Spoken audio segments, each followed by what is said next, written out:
the one and only Dr. Azadeh Osunlu. Thank you, Marcos. Oh my gosh, as I said, you'll be doing my eulogy. I'll make sure I write it out beforehand. So I think now is just time for some reflection. I spoke a lot earlier, so I would love to hear from all of you. I have a few prompts that we can go through, and then I will ask to raise hands, and I can bring the mic around. We do have another mic. Maybe we can bring that around as well. Oh, thank you. Marcos is going to get his steps in before the day is over. So I would first just like to ask, what is something that folks enjoyed about today? It could be your warm and fuzzy and your prickly is what I call it. So something you enjoyed and something maybe you didn't enjoy. As I said earlier, we talk about having difficult conversations and accountable conversations, accountable spaces. So not everything has to be awesome. So what is something that you enjoyed about today? And then what is something that maybe was a little more difficult to digest? Except you can't say that it was my presentation. I'm just kidding. I know a few names because a few of you came and spoke with me, so I can call on you if you like. Anyone?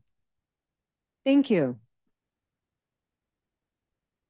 I just wanted to say that I was really grateful to all of the SFCC panelists that came up. I know it's difficult to break outside your box of what you do here at the college and just represent your culture and who you are as a person. So I wanted to thank all those people who were brave enough to come up, and those of us also that were in the audience to stand up and speak for our group of table or staff, because I know it's challenging to say one thing in the group and then to actually speak it out to the larger group is a challenge for some folks. So we thank you.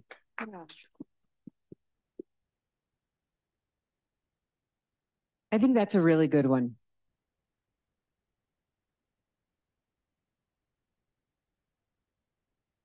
Anyone else? What was one thing you liked about today? Okay, food. The food was excellent. Absolutely. Thank you. Yes. Thank you.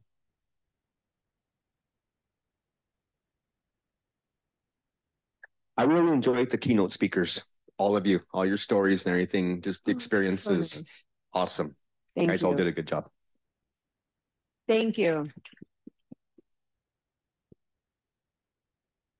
I'd like Nick from finance to give that guy a raise. Oh, this guy? Yeah. Right here?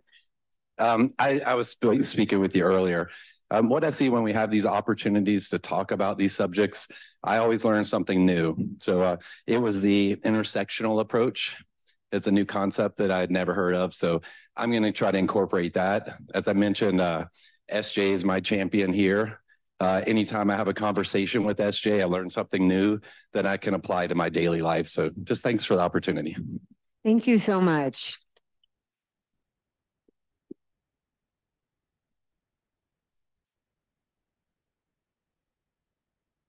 I think one of the important things I've been thinking about was from Dr. Lopez's presentation, speaking about intersectionality and how we don't really know our college if we're not using intersectional measures to see who we're really serving. And I hope we can take that forward and make some change and learn to use some of this data in a way that makes sense to us as we try to understand who our students are and who our community is.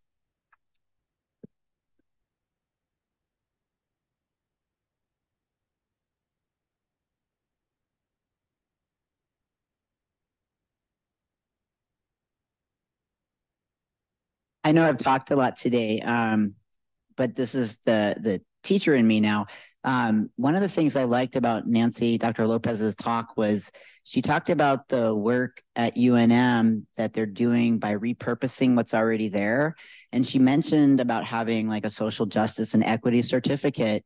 Really, it's about, looking broadly at what is there and then creating these new certificates. And I think it would behoove us to kind of do have some real conversations about what is here and then growing those certs, because I think we could do even more without having to grow new departments or new areas. Thought her part was really, really helpful.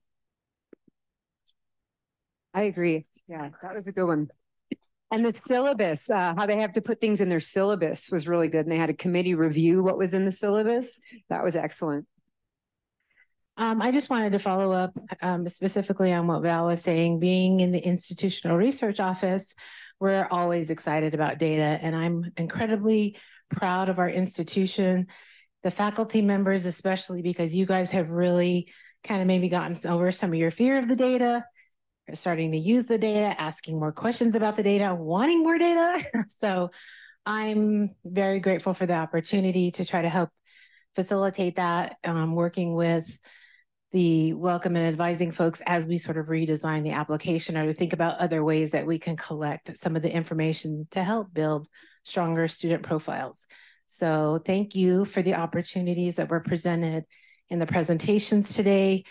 Also, strongly realizing that data isn't the solution, getting to know our students, creating the relationships amongst each other, and how do we approach these ideas? How do we approach efforts to do better for our students? So I'm really grateful for all the conversations, and just remember, we're here to support you.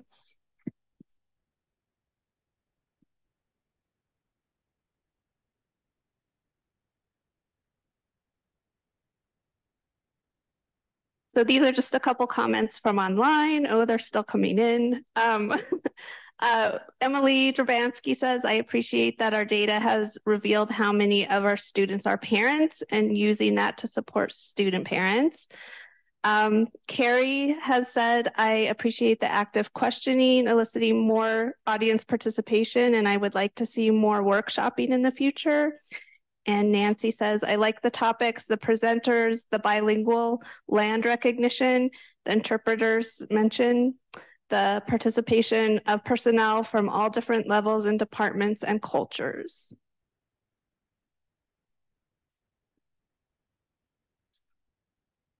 Thanks, Marcos. I was going to wait till you went back to that slide to call you back. I'm looking out for your health. I was a huge, call it old school or maybe just not up to date on the safe space. We say safe space a lot, and I use that term all the time. But now the accountability space, I think that really resonated with me because holding each other accountable is important in a very healthy and respectful way. And I think it's okay. Just like all these conversations that we're having today, it is okay to talk about what we don't know and say that we don't know in order for us to grow and move forward to learning to do more. I feel like that's really important. That's my really high for today, but my prickly can become is if we do a one and done. So I'm really hoping as an institution, not just through the PDAC group, but as an institution, we continue to foster these environments and help solidify these conversations with actionable items. Thank you so much. And that's actually a really great segue. Thank you. I wanted everyone in their tables now to come up with their own fruit on the floor. So kind of what I discussed in the presentation, I would love for each table to come up with what is one thing you think that SFCC can do ASAP with in terms of increasing the DE AIB or IAB at this institution. If you wanted to start something next week, if you wanted to start something next month going on at this institution, what is one thing you think that could happen because it's that easy? It's that much of fruit on the floor, something that you all could pick up right away and just, go run forward with. So let's take a few minutes, workshop, brainstorm with the folks at your table, and then select one person that will share out with everyone else.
We got about 1 more minute. 1 more minute.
All right, let's come back together. So let's go around. Who's the spokesperson for your table? I'll start over here. Who's the spokesperson for the table? Who's got some fruit on the floor for me? Right here? Okay. You got it? Okay. Okay, we were talking about the presentation from Dr. Nancy Lopez about gathering data on students' parents' income and level of education, and how that data has been coming from the FAFSA, but not all students are completing the FAFSA, so it's an incomplete data set. And instead, adding that as an optional measure to their application when they're applying to be a student, as well as a question, but I think we said it was in registration, if they have children themselves. And we also talked about, once that data is collected, to be aggregated and anonymous from the student's information, just so it's more focused on the data and less about the student. And then we can get that information up front versus wondering if they're going to complete the FAFSA or not. Mm-hmm. Are you sure? Oh, okay, yeah. So I was going to have her pick a table in her vicinity, and you can, they can go next. Okay. So, you know, I love data, but I love talking to people and hearing their stories, because that can give context to your data, and it can give you an idea of which of your students are having a hard day, which of your colleagues are having a tough time, where are we all from, and what are our experiences. So I think a piece of that, and a piece of what we've been discussing, is how do we approach interpersonal interactions with an openness and a willingness to understand. What is that like? And how can we do that with one another, with our students, how do we move forward with that? And then we had somebody else who said, okay, move it a step further. Ask your students where they want to go, where they're at now, and where do they want to go? And what information do we have to share with them to move them along that path? And it could be something as simple as, what math do I take? Or how do I identify professionally as a nurse or a dental assistant or a medical assistant or a mathematician? What is that like? So I think, you know, those interpersonal relationships and really how do we help one another get to that next step?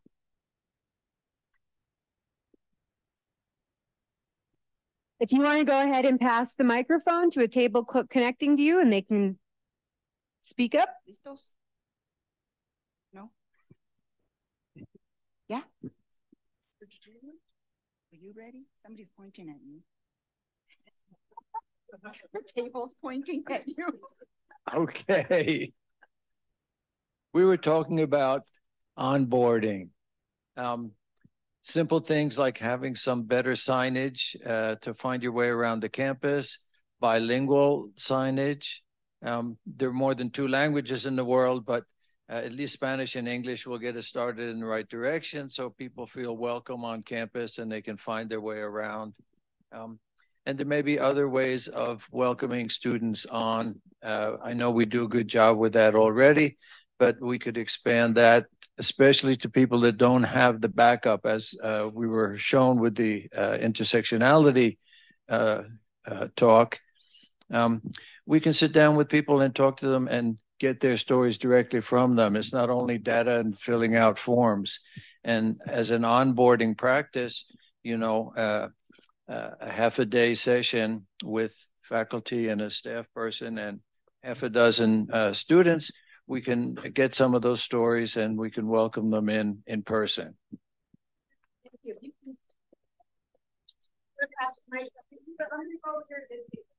Okay, so we talked about how we want to be inclusive and accessible to every student here. But someone at our table had mentioned, well, let's email them a survey. Like, how can we help them best? How can we work with them? And I mentioned, you know, I know from a student perspective, students don't check their email, like hardly ever. And Thomasina said, well, you know, there is 2 separate email sources. So our low-hanging fruit could be maybe figuring out how we can make one communication to reach out to the student. That's excellent. Thank you.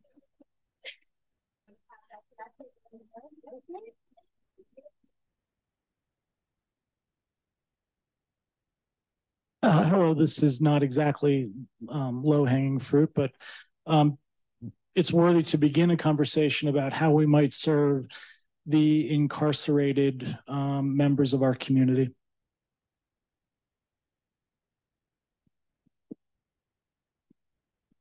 Hi, we were talking about also how do we include the students besides the email. We've noticed that we do surveys, we ask for student voice, student comments, and a lot of times we don't get no response.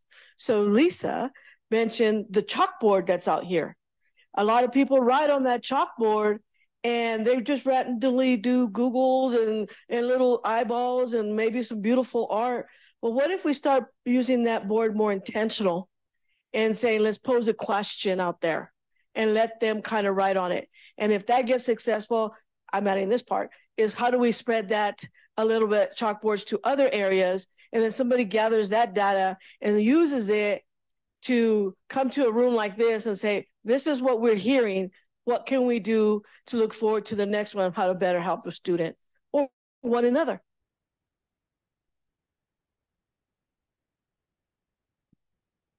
So I don't know if what we said actually qualifies as low-hanging fruit, but it was a conversation that was interesting and's been picking up a bit lately as we're coming out of COVID, is trying to actually get more of a face-to-face component here to make students feel like they're actually part of the college as opposed to just taking digital classes online.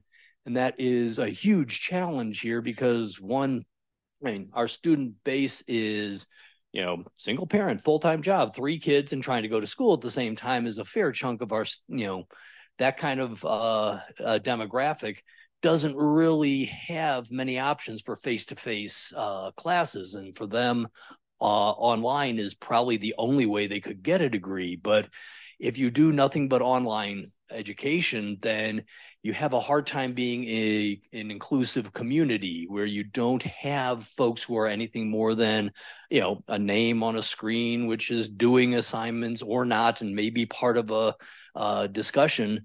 But yeah, that is one of the things that is going to be part of the upcoming conversation is how do we balance a flexible schedule for the students while simultaneously trying to make them part of the student body that is actually physically present on campus, which that probably isn't even fruit on the floor, but it was what the conversation went to.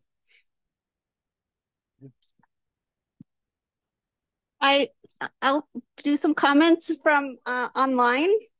This won't be all of them, but some of them. A lot of comments about having documents, signage, bilingual wording, and having contracts and instructions available in both English and Spanish. And if necessary, we should probably consider other languages as well. Also, making sure that we ourselves know about the services here at the college and are able to point students to our colleagues when they express a need. And then one of the other comments was about, this is fruit on the floor, I think faculty can make sure they point facing their class when they speak, so they're not excluding hearing impaired. And I would say probably bilingual students would appreciate being able to see a person speaking as well. So those are just a few comments from our online colleagues.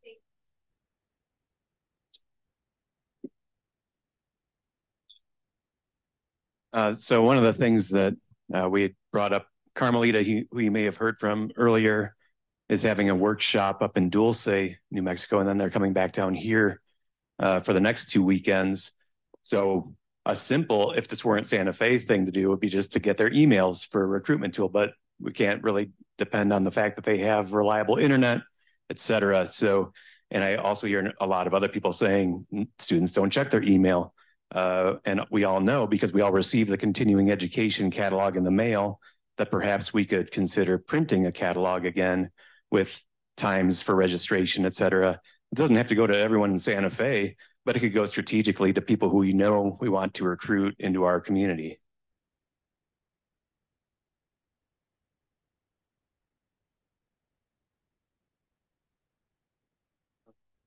All right. All right. So we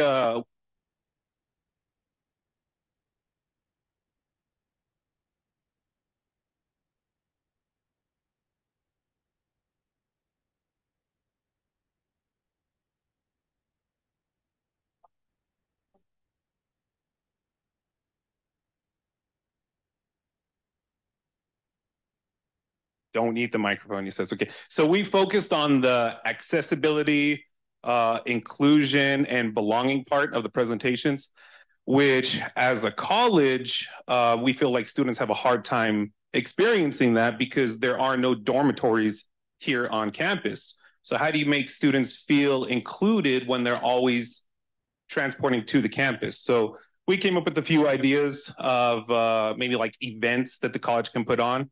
I think Kelly Trujillo over here actually did a really good job with his team this last few weekends on the Eclipse, where they had a bunch of families. Yeah. It was a real beautiful event. They had a lot of families come out and whatnot. And we feel that the college doesn't offer that many things for students to feel included and belong with the college, to a point where students feel like they just come here for classes and they don't belong to the college. Another thing is, like, we don't really have a mascot. We kind of have a symbol instead. So intramurals, you know, we have beautiful courts in the fitness center that are never used by the student body. Everything from pickleball, basketball would be a great thing, volleyball, intramurals, something to get the student body more on campus and want to be here for other than classes. One of our team members pointed out, maybe even just, they pointed out there's movies at the plaza sometimes. Why don't we have movies in the courtyard, you know, outdoor movies of some sort? So activities for students just seem to be lacking at the college to make them belong. There's plenty of services for academics here, but what services are there for them to do, like dances, movies, intramurals? Okay. Thank you. So one thing that we were talking about was there are a lot of common areas on campus, but the furniture might not be arranged in a way that makes it more accessible to students to sit, hang out, work on their homework. So if we can get them to feel comfortable to sit, relax, work on some things and they'll stick around longer for some other activities. So.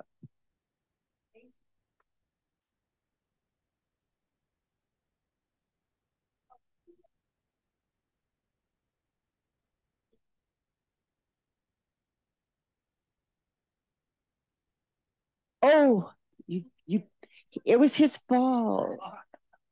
Okay, the green means you can speak.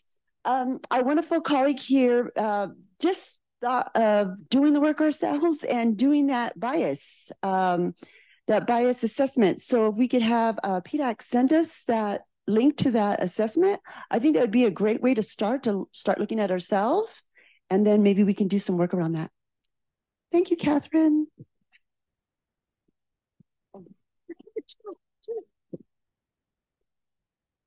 Hey friends, I'm going to express some humility. We had a really great conversation, but we were talking about bigger things. And I was like, wait, what did we talk about? Because I was listening to you all and then I kind of got distracted. But the one thing that we talked about in general was in an effort, just being mindful of as we try to streamline our processes and simplify it, in some ways, right, that can remove barriers for our students, but then we in some ways can create possible barriers for ourselves as an institution when we're missing out on some of that identifying information to do some of that intentional intersection of identities and how things are impacting our students. So yeah, thank you.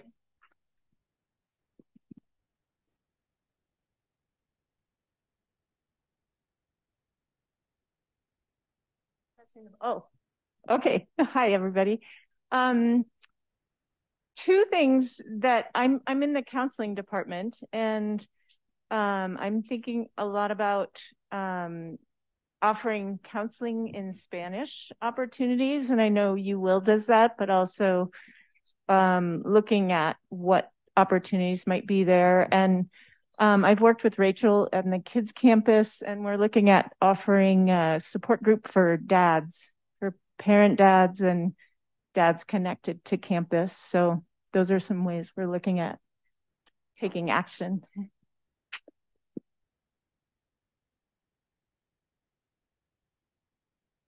Hello again, guys. We would like to just talk about what we said at the table. Specifically in our office, we deal with the application, so maybe a more familiar level of jargon for the students that are coming in terms of, most importantly, registration vocabulary. We just seem to see a lot of students that struggle between like the difference of drop and withdraw.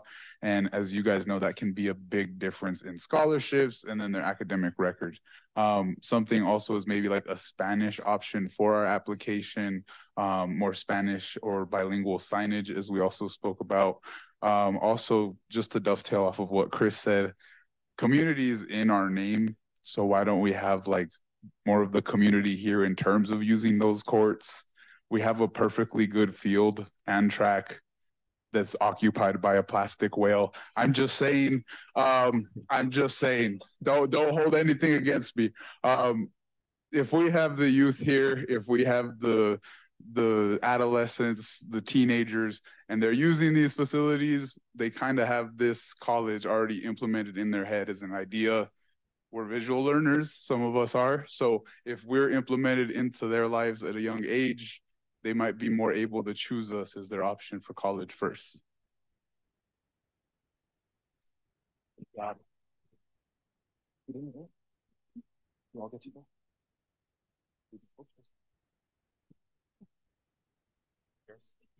Sure you don't want to go? Okay. Anybody else? Oh. Todd? Wrap it up, buddy. Todd's gonna wrap it up. So in conclusion, so fruit on the floor. How about fruit in the ballot box? On November 7th, we have a bond election. Santa Fe Community College has 2 items. We have incoming member of our board, and we have a bond. It has been 5 years since our last general obligation bond ask. Part of that bond ask, based on a big master planning process that a lot of us went through, includes a wayfinding and directional signage plan.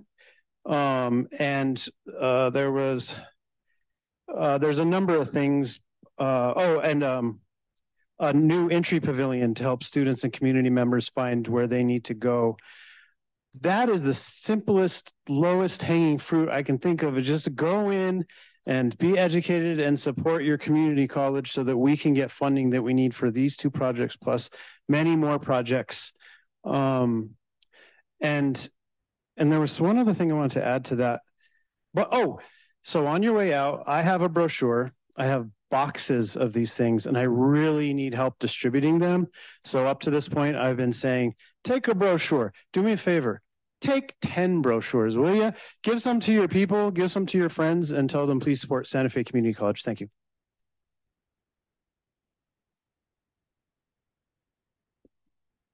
So I want to turn back to Dr. Ozenlu, and all of us are so grateful that you spent the day with us. And thank you for all of your wisdom and for helping us grow and expand as an institution.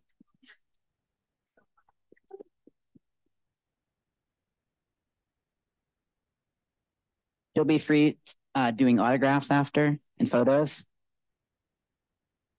Okay. So we just want to wrap up today again and thank everybody for all their your participation, for your wisdom, and for helping this activity happen. Because if it weren't for you all and the work that you've already done before we came today, we wouldn't be here. And Val, thank you so much. And Emily, thank you so much for helping us continue the work online. It's much appreciated. And we had a really large number. Now we're down to 1, but initially people are out shopping. Thank you, people online. We appreciate your participation. So to wrap this up, how many left-handed people are in the room? How many? Put your hands up. So who does math? Can you count those, Terry? 4? Okay, I was just doing that randomly. No, so if you think about privilege, if you think about power, left-handed people really are the only people who know how right-oriented the world is, right? Because the world is not set up for left-handed people. And this is what we were talking about earlier, is accessibility, inclusion, belongingness. If we were living in a world where left-handed people knew what right meant and right-handed people knew what left meant, I mean, that's a sense of bringing people together. Even if you look at the desks in our rooms, I think most of us have tables, but the chairs are not set up for left-handed students, although there's that one random broken one in the corner, right? That speaks to left-handed people. It's kind of hard for us. But I want to say the following. When we think about a map or a road map, there is no right map. Think about even when you open a map, like which side do you look at it? Where do your eyes go to first?